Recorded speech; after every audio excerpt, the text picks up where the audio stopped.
আজকে একটা রিপোর্ট দেখলাম অন্যরকম। এই যে ডাকসু নির্বাচনে যেটা হয়ে গেল, সেখানে মানে সারা দেশে ডাকসু, জাকসু, চাকসু, যেখানে জোয়ার, ছাত্র শিবিরের জয় জয়কার, সেই জয় জয়কারের ভেতরে জিএস পদে জিতে আসা চারটিখানি কথা না। এবং তার পেছনে অন্য কোনো শক্তিশালী মানে ছাত্র দল বা অন্য বিকল্প কোনো সংগঠন ছিল না যার উপর ভর করে তিনি জিতবেন। একেবারেই বলা যায় যে ব্যক্তিগত জনপ্রিয়তাটা কোন পর্যায়ে তার, যে জিএস পদটা বের করে নিয়ে চলে আসে, তাও কি বিপুল ভোটে, সম্ভবত 11,000 দেখলাম। আর তার প্রতিদ্বন্দ্বী শিবিরের জিএস প্রার্থী 5,000, মানে ডাবল ভোটেরও বেশি ভোট পেয়ে জিতেছেন জিএস সালাউদ্দিন আম্মার। নামটাও বেশ মানে চমৎকার, সালাউদ্দিন আম্মার। মাকে সাথে নিয়ে সাংবাদিকদের সঙ্গে কথা বলেছেন তিনি।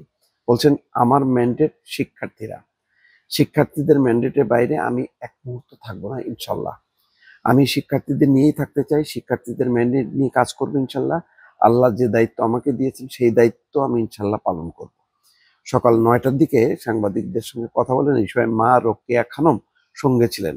জুলাই গণঅভ্যুত্থানের নেতৃত্ব দেওয়ার প্ল্যাটফর্ম বৈষম্য বিরোধী ছাত্র আন্দোলনের সাবেক সমন্বয়ক সালাউদ্দিন আম্মার আধিপত্য বিরোধী ঐক্য প্যানেল থেকে নির্বাচিত হয়েছেন। দেখেন, ওই বৈষম্য বিরোধী ছাত্র আন্দোলন থেকে আধিপত্য বিরোধী ঐক্য প্যানেল থেকে নির্বাচিত হয়েছে।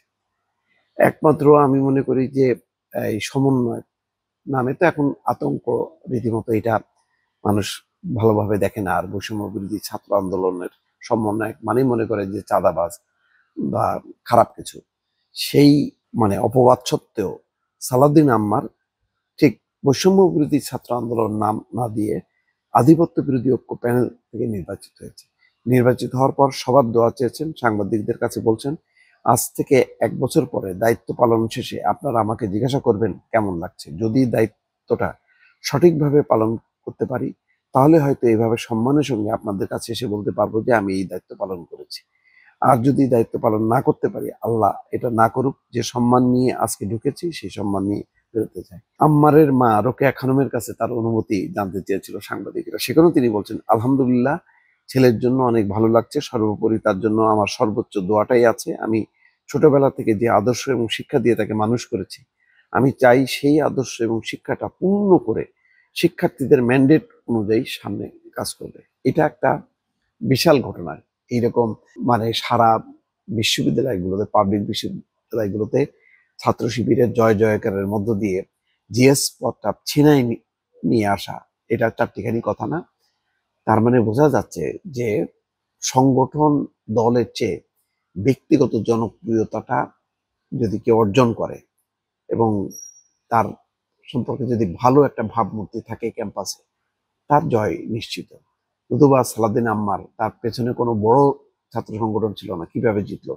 জিতলো এই কারণে, জুলাই অভ্যুত্থানের সময়কাল থেকে তারা দেখেছে, শিক্ষার্থীরা দেখেছে যে সে শিক্ষার্থীদের পাশে থেকে আন্দোলন করেছে, তাদের পাশে থেকেছে, তাদের জন্য কাজ করেছে। এটাই শিক্ষার্থীদের নজরে এসেছে এবং সম্ভবত তাকে বলা হয় স্লোগান মাস্টার। এই তার স্লোগানটাই শত শত শিক্ষার্থীরা উজ্জীবিত হয়েছে। ফলে ঠিকই দেখেন, তার মানে শিবিরের এত সাংগঠনিক শক্তি থাকার পরেও সালাউদ্দিন আম্মারকে তারা ভোলেনি এবং ঠিকই তাকে ভোট দিয়েছে। সুতরাং এটাও একটা শিক্ষা যে নির্বাচিত হতে গেলে, জনপ্রিয় হতে গেলে মানুষের জন্য কাজ করতে হবে, নিজেকে সেভাবে প্রস্তুত করতে হবে। এছাড়া শুধুমাত্র সংগঠনের দোহাই দিয়ে জিতে আসা, এটা সম্ভব না। সেটা আম্মার কিন্তু প্রমাণ করে দিল অবশ্য।